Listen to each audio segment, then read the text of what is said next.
Darwin. Un projet est composé de différentes tâches afin de spécifier les différentes étapes nécessaires à la réalisation de celui-ci. Nous allons donc dans un premier temps voir comment ajouter des tâches à notre projet. Pour cela, nous allons le faire via le mode d'affichage diagramme de Gantt. Donc vous voyez ici ce mode qui nous permet d'afficher sur la gauche un tableau des différentes tâches et sur la droite donc ce diagramme qui nous affiche les tâches suivant le temps. Pour ajouter une tâche, différentes manières nous sont proposées. Donc si vous êtes dans ce mode d'affichage, il vous suffit de vous rendre dans la colonne nom de tâche et d'y insérer donc le nom de la tâche correspondante. Nous allons par exemple ici créer un projet de création de site internet. Donc nous allons par exemple ici choisir d'ajouter une tâche création design. J'appuie ensuite sur la touche entrée, automatiquement la tâche a été validée. Donc vous voyez, vous avez également ici une information qui apparaît dans la colonne mode tâche. Donc je vais revenir tout juste après ici à cette colonne mode tâche.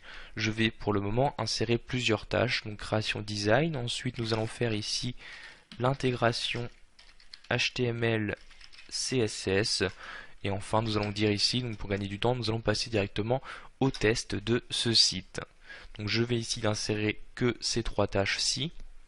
Donc, au niveau de la colonne mode tâche, il faut savoir que vous avez deux modes qui vous sont proposés. Donc vous voyez ici, vous avez un mode manuel et un mode automatique. Vous choisissez le mode qui vous convient. Il faut savoir que si vous prenez ce mode automatique, vous allez avoir automatiquement les champs durée, début et fin qui vont être remplis et qui vont se gérer automatiquement par project. Si vous voulez tout gérer vous-même, vous choisissez donc ici planifier manuellement. Par exemple, pour la création du design, je vais ici choisir planifier automatiquement. Je clique donc sur la ligne correspondante. Vous avez ici l'icône qui change et également, comme je l'ai dit, les trois colonnes qui ont été remplies. Donc si je change ici par exemple la durée, je mets 4 jours pour le design, je clique en dehors, vous pouvez voir automatiquement que la date de fin a bien été mise à jour. Au niveau de l'intégration HTML CSS, donc je vais ici rester en mode manuel, je vais commencer par préciser une date de début. Donc on peut voir que le design sera fini de créer le 6 juillet, je vais donc commencer l'intégration la semaine d'après, donc le lundi 9 juillet, je choisis donc ici la date et je vais choisir la durée, par exemple je choisis 2 jours et là encore une fois automatiquement nous avons bien une date de fin qui a été calculée donc par Project. Enfin nous avons ici la période de test, donc nous allons le faire dès la fin de cette intégration HTML CSS, donc je vais la placer ici le 11 juillet, j'y attribue une journée et vous voyez donc encore une fois la date de fin qui a été insérée. À partir du moment où vous insérez des dates de début et une durée, vous avez automatiquement dans le mode d'affichage diagramme de Gantt. Donc pour avoir une meilleure vue, je vais zoomer ici un peu. Donc vous voyez, on a bien les différentes tâches qui apparaissent. Donc vous cliquez sur une tâche et vous savez directement de laquelle il s'agit car elle se sélectionne automatiquement dans le tableau.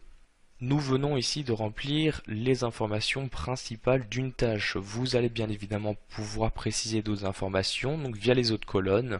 Donc pour ce qui est des prédécesseurs et de nos ressources, nous verrons ceci dans des suivantes formations. Vous souhaitez ajouter une colonne, vous avez ici un bouton correspondant. Vous avez alors accès à ce menu qui vous permet de choisir quelle colonne vous souhaitez ajouter.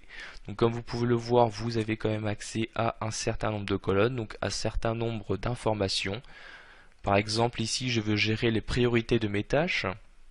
Donc, ici, ce n'est pas forcément nécessaire car mes tâches se suivent, mais donc, si je veux quand même le préciser, je choisis priorité. Donc, comme pour les projets, la priorité va de 0 à 1000, 0 étant la priorité la plus faible, 1000 la plus forte. Donc, par exemple, au niveau de la création du design, je vais la mettre à 600 et je vais la diminuer ici pour les périodes de test, je vais les descendre à 400. Donc vous gérez ici sans problème les valeurs. Donc, comme je dit plus tôt, nous verrons ici ces deux informations dans d'autres formations. Donc, je vais donc par exemple ici choisir de masquer ces colonnes car je n'en ai pas besoin immédiatement.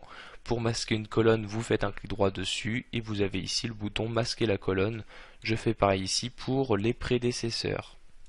Donc nous avons bien maintenant les colonnes qui ont été masquées. Au niveau de l'insertion de tâches, nous avons vu ici donc que pour l'insérer, il suffit de préciser le nom d'une tâche. Vous pouvez également passer par l'onglet tâches ici. Donc, vous voyez, vous avez également un bouton tâche qui vous permet d'insérer automatiquement une nouvelle ligne à ce tableau-ci. Si vous souhaitez insérer une tâche en haut, par exemple, ici dans un premier temps, donc si je veux la insérer tout en haut, je fais un clic droit sur cette première ligne, je clique sur insérer une tâche, automatiquement j'ai une nouvelle ligne qui apparaît au-dessus de celle sélectionnée. Donc là encore une fois, il vous suffit de choisir le nom que vous souhaitez donner à cette tâche. Donc je vais par exemple ici choisir de la supprimer en faisant un clic droit dessus, supprimer la tâche comme ceci. Nous allons maintenant aborder deux autres types de tâches disponibles, à commencer par les tâches récapitulatives. Donc comme son nom l'indique, elles vont vous permettre de créer un groupe de tâches pour rassembler donc plusieurs tâches entre elles. Donc par exemple au niveau de la création design et l'intégration, on peut dire qu'il s'agit des tâches de production, donc de création. Donc je sélectionne ces deux tâches ici en sélectionnant les deux lignes correspondantes. La tâche récapitulative, vous l'insérez via ce bouton là. Donc je clique dessus, automatiquement la nouvelle tâche apparaît. Donc vous voyez, il s'agit bien d'un groupe avec ici un icône qui apparaît, donc le moins. Si je clique sur ce moins, le groupe se ferme donc pour masquer toutes les lignes correspondantes. Donc je clique ici sur le plus pour afficher le groupe. Donc il s'agit toujours d'une tâche. Donc vous pouvez choisir ici le nom que vous souhaitez lui donner. Par exemple ici, je vais lui donner le nom de étape création. Donc j'écris ici étape création comme ceci. Donc vous allez pouvoir à tout moment gérer quelles sont les tâches que vous souhaitez insérer dans un groupe en choisissant d'augmenter ou à l'inverse d'abaisser le niveau, donc via ces deux boutons-ci. Par exemple, je souhaite la tâche de test l'intégrer dans ce groupe-ci. Je vais donc l'abaisser d'un niveau. Donc ici, abaisser la tâche, je clique, automatiquement la tâche apparaît dans le groupe. Pour le vérifier, je clique sur le moins, vous pouvez voir qu'elle a bien disparu.